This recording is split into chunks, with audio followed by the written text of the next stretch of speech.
In this video, I'm gonna share with you how I did my portfolio end of year review. This was my first year of homeschooling my son that he just finished kindergarten.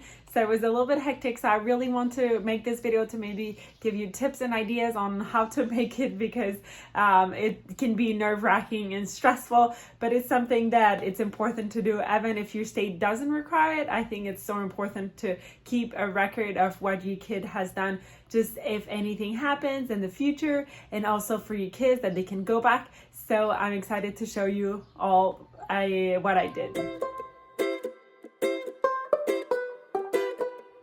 Welcome back to my channel, Homeschool in Paradise, and welcome if you're new. My name is Magali. I have a 4 and a 6 years old, and we live in Hawaii.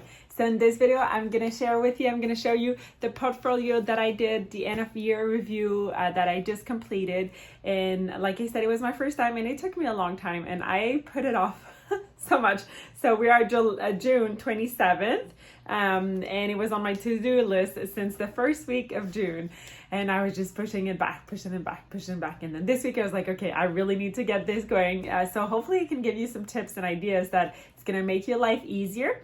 Before I get into it, I just want to let you know that this is a collaboration. It is hosted by myself, so make sure to go check out the playlist at the end of this video. Not now, but at the end of this video, go check out the playlist that is going to be down below, and go check as well other tips and from other homeschool mamas that are going to be sharing. This is going to be a fun collab, because it can be, yeah, like I said, it can be stressful to do an end of year review. We live in Hawaii. Our state requires me to send what we've been doing, but they're pretty loose, but I'm excited that I was really happy of how I did the binder. So I'm gonna turn the camera around and then really show you everything that I did and do a little flip through. So if you have any question at any time, please comment below, and yeah, let's see what's in there. Okay, so the top and the back, I just put for my kids, we did the history of me of kindergarten with Blossom and Ruth, and I loved having this picture that we took at the beginning of the year. So it's gonna be nice for the kids to, like a scrapbook, to go back into it. So the portfolio, I wrote when we started, ended.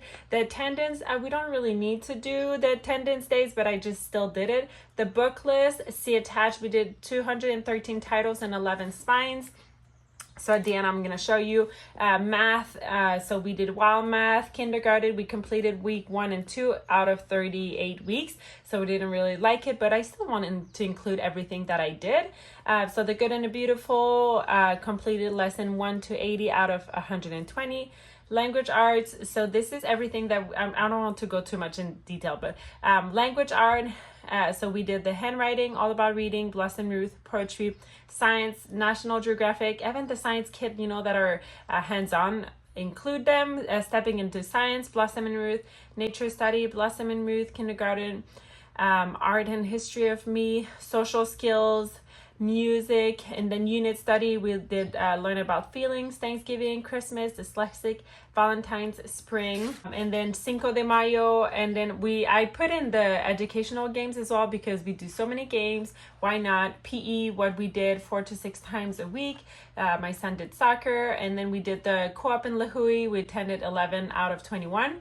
And then all the field trips that we did. We actually did a lot. We went traveling in Mexico for a month, and I included some of them. Then I included everything.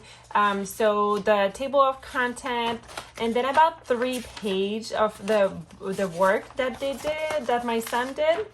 And then wild math, language arts, same. So handwriting, I included 3 pages, all about reading. Some 3 pages as well, just the one at the from the beginning, one in the middle, one at the end, and then I scratched whatever we didn't do. So that's the Blossom and Ruth language arts. And then let's see, oh, I did more, yeah, that one.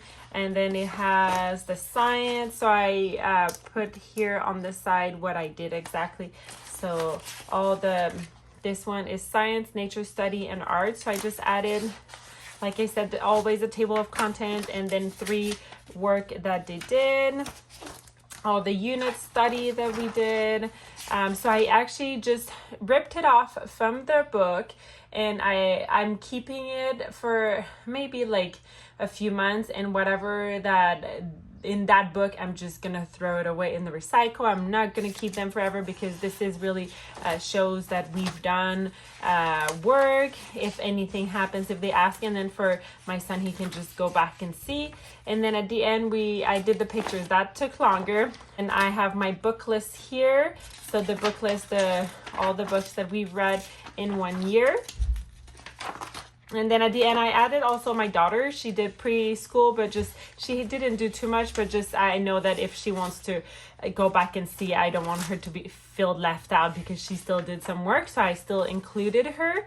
But she didn't do that much. So just include everything. So that was what I did for the portfolio. Okay, so that was it. I hope that I gave you maybe some ideas on how to do it, but I would love to know how you are doing yours, because this was my first time, and I know it's going to change over the years, and it's going to get easier, and I'm always looking forward for more advice, but I wanted to share with you this. So just remember that this was a collab hosted by myself, so go check out the playlist down below, and then make sure to subscribe to my channel. If you're not already subscribed, give a thumbs up, and I'll see you next time. Bye!